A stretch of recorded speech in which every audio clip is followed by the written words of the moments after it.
بسم اللہ الرحمن الرحیم۔ السلام علیکم۔ یہ کہانی ہے چھوٹو کی۔ چھوٹو ایک ننھا لڑکا تھا جو غریب ہونے کی وجہ سے اسکول نہ جا سکا اور ایک ورکشاپ پر کام کرنے لگا۔ کافی عرصہ وہ ورکشاپ پر کام کرتا رہا، جبکہ اس کے دوست اس کے ہم عمر پڑھ لکھ کر بڑے افسر بن گئے۔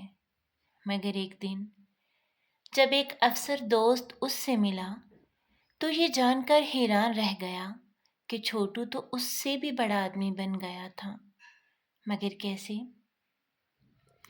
یہ جاننے سے پہلے چینل کو بھی سبسکرائب کرتے جائیں۔ میرے گھر کے قریب ایک آٹو ورک شاپ تھی جہاں ایک چھوٹا سا لڑکا کام کرتا تھا جسے سب چھوٹو کہہ کر پکارتے تھے۔ اس لڑکے کی عمر 9-10 سال ہوگی۔ میں اپنے اسکول کے ساتھیوں کے ساتھ آتے جاتے اسے دیکھا کرتا تھا اور اپنے ساتھیوں سے کہتا کہ شکر ہے میں یہ کام نہیں کرتا، ورنہ میرے کپڑے بھی اس کی طرح گندے ہوتے اور مجھے بھی ان گندے ٹائروں کو ہاتھ لگا کر کھولنا پڑتا۔ وقت گزرتا گیا، میں 6 سے میٹرک تک پہنچ گیا۔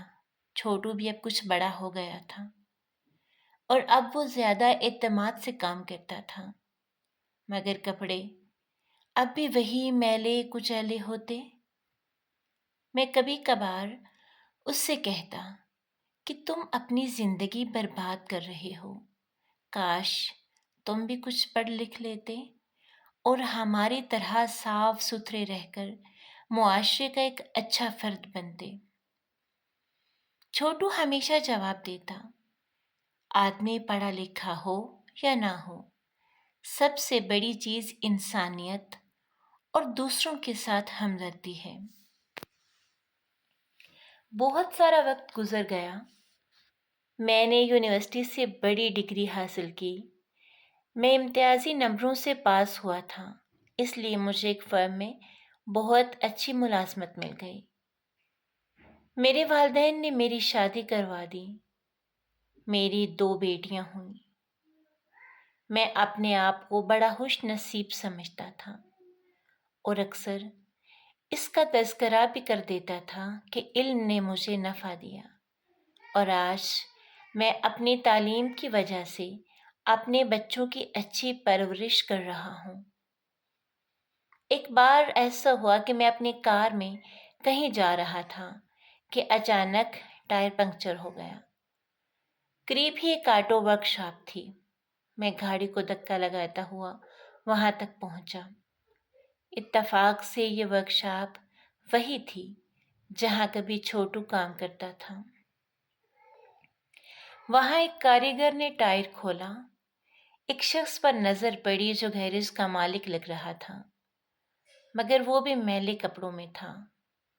میں نے غور سے دیکھا، یہ چھوٹو تھا، اور اس سے زیادہ تعجب مجھے ان چند نوجوان کاریگروں پر ہوا جو کافی پڑھے لکھے اور مہذب لگ رہے تھے اور بہت ہی ادب سے بات کر رہے تھے۔ میں قریب گیا اور چھوٹو کو سلام کیا۔ وہ بھی مجھے پہچان گیا۔ کچھ دیر بات ہوئی، پنکچر لگ چکا تھا۔ میں چھوٹو سے رخصت ہوا اور جاتے ہوئے ان نوجوانوں کو بتایا، اس ورک شاپ کا مالک چھوٹو میرا پرانا واقف کار ہے۔